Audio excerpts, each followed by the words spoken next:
Hello friends, yes sir Sharma academy में आप लोगों का स्वागत है। तो हम लोग बीपीएससी प्रैक्टिस सेट कर रहे थे, जिसमें हम 60 क्वेश्चन तक कंप्लीट कर चुके थे। आज हम 61 से बात करने वाले हैं।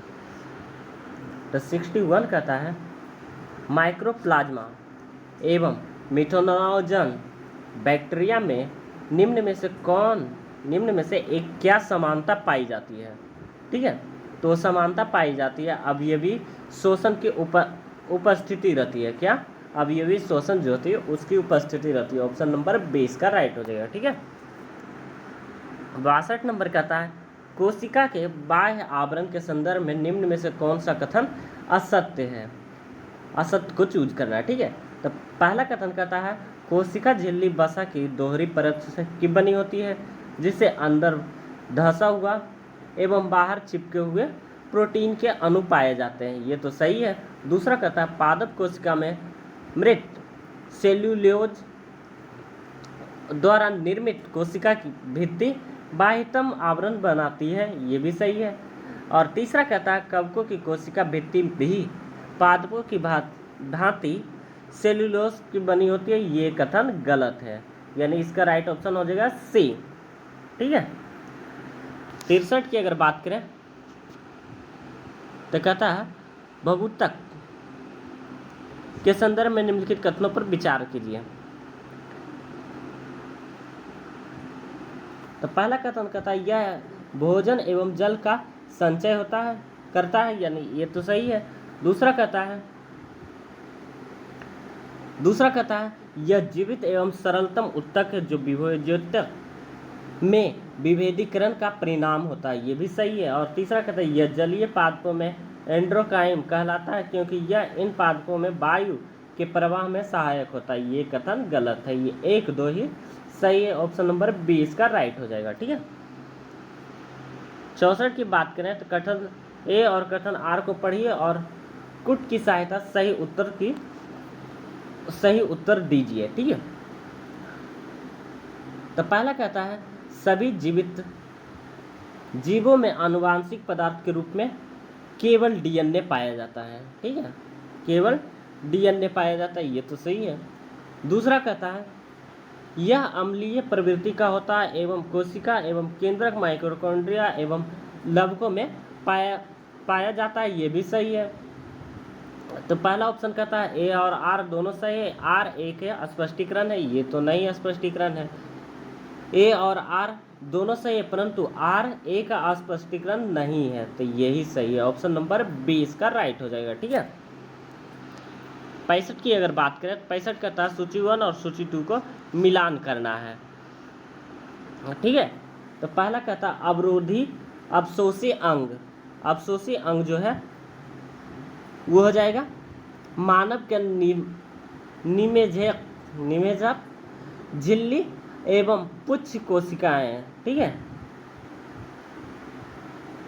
और दूसरा जीवाश्म जो है आर्कियोटोरिक्स के अवशेष होते हैं। और समजात अंग जो होते हैं सील के फ्लीपर एवं चमगादड़ के पंख। और समवृत्ति अंग जो होते हैं तितली एवं कौवे के पंख होते हैं। ठीक है, ऑप्शन नंबर इसका सी हो जाएगा राइट। 66 की अगर बात करें 66 के निम्नलिखित कथनों पर विचार कीजिए। तो पहला कहता है HCI की उपस्थिति की अनुक्रिया के रूप में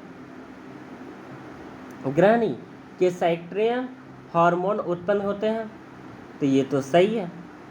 दूसरा कहता है बसीय अम्लों की उपस्थिति की अनुक्रिया में के रूप में क्षुद्रक के एंट्रोगैस्ट्रन उत्पन्न होता है। ये कथन गलत है, यानी केवल एक ही सही है। ऑप्शन नंबर ए इसका राइट हो जाएगा। ठीक है, 67 की अगर बात करें तो मानव वृक्क के कार्य से संबंधित निम्न कथनों पर विचार कीजिए। तो पहला कथन कहता है वृक्क में उत्सर्ग में कमी के पश्चात स्वच्छ रुधिर वृक्कीय धमनी में वापस जाता है। ये तो सही है। ठीक है, दूसरा कहता है बोमेन संपुट के निस्यंदित द्रव्य लघु नालिकाओं के से गुजरते हैं जहां अधिकांश ग्लूकोज का पुनर्अवशोषण होता है तथा रुधिर वापस वृक्कीय सिरा में भेजा जाता है। ये कथन गलत है। ठीक है, केवल एक ही सही, ऑप्शन नंबर ए इसका राइट हो जाएगा। 68 की अगर बात करें तो प्रतिवर्ती क्रिया का उदाहरण निम्न में से कौन सा है? प्रतिवर्ती क्रिया का उदाहरण, तो भोजन को देखकर लार्स का श्रवण करना, ऑप्शन नंबर ए। ठीक है, जैसे खट्टे चीज़ों का या कुछ भी भोजनों का, ठीक है, लार का श्वसन करना, श्रवण करना। ठीक है, 69 की अगर बात करें, पादपों में स्वपोषी प्रकार का पोषण पाया जाता है जिसे प्रकाश संश्लेषण प्रक्रम कहते हैं। इसके संदर्भ में कौन सा कथन असत्य है? असत्य को चूज करना है। ठीक है, तो पहला कहता है प्रकाश संश्लेषण में पादप सौर ऊर्जा को खाद्य ऊर्जा के रूप में संचित करते हैं। ये तो सही है।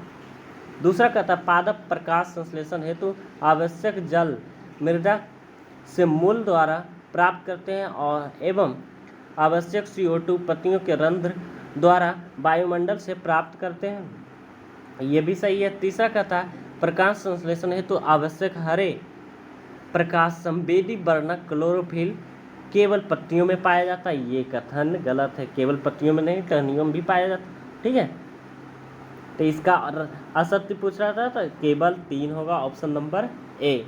ठीक है, 70 की बात करें, जब कोई वस्तु वृत्तीय पथ पर 2 चक्कर लगाती है तब इसके द्वारा निश्चित दूरी जो है,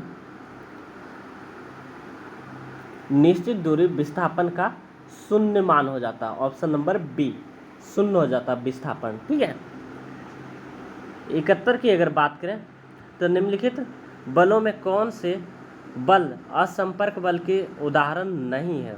उदाहरण जो है नहीं है, तो असंपर्क बल का उदाहरण ढूंढना है। तो 2 सतहों के मध्य लगने वाला घर्षण बल, ये तो है। दूसरा कहता है चुंबक द्वारा लोहे पर लगाया गया बल, ये तो है, ये नहीं है। 2 सतहों के मध्य घर्षण, ये तो नहीं है। और तीसरा कहता है 2 वस्तुओं के मध्य लगने वाला गुरुत्वाकर्षण बल, ये भी है। और चौथा कहता है रस्सी को खींचते समय मनुष्य द्वारा लगाया गया बल, ये भी, ये नहीं है। ठीक है, तो 1 और 4 नहीं है, ऑप्शन नंबर बी हो जाएगा इसका राइट। ठीक है,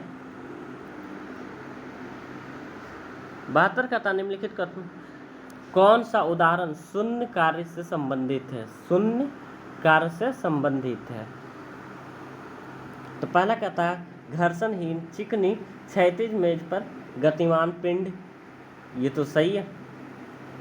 दूसरा कहता है अपने सिरे पर भार उठाकर एक स्थान पर खड़ा मनुष्य, ये भी। तीसरा कहता है पृथ्वी के चारों ओर चक्कर लगाता चंद्रमा, ये भी। और चौथा कहता है खुरदरे तल पर वस्तु को खींचने पर घर्षण बल द्वारा किया गया कार्य, ये नहीं। यानी 1, 2, 3 ही, ऑप्शन नंबर इसका डी हो जाएगा। ठीक है,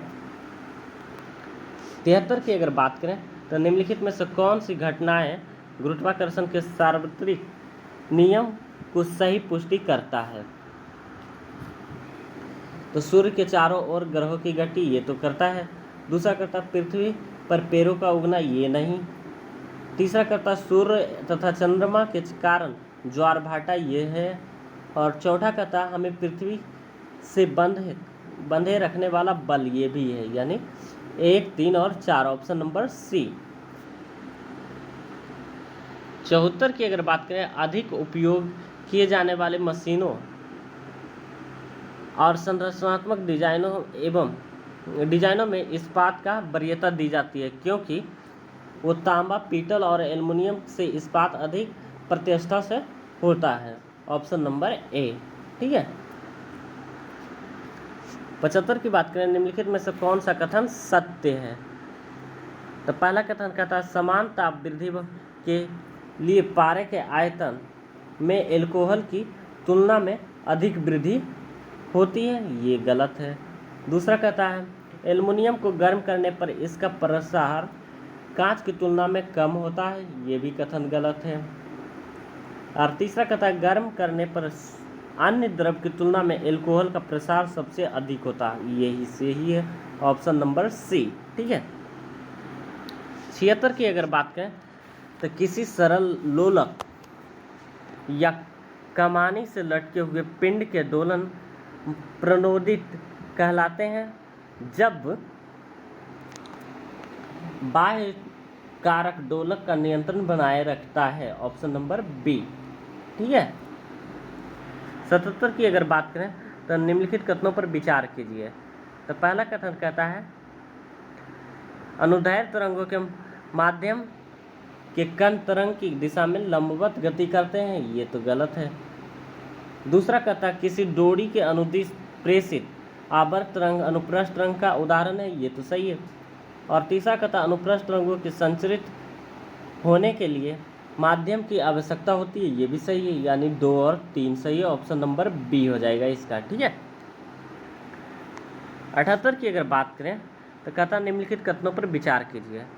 तो पहला कथन कहता है जो पदार्थ विद्युत धारा की प्रवाह होने देते हैं ऐसे पदार्थ विद्युत चालक कहलाते हैं, तथा जो पदार्थ विद्युत धारा का प्रवाह मंद कर देते हैं विद्युत रोधक कहलाते हैं, ऑप्शन नंबर ए तो सही है।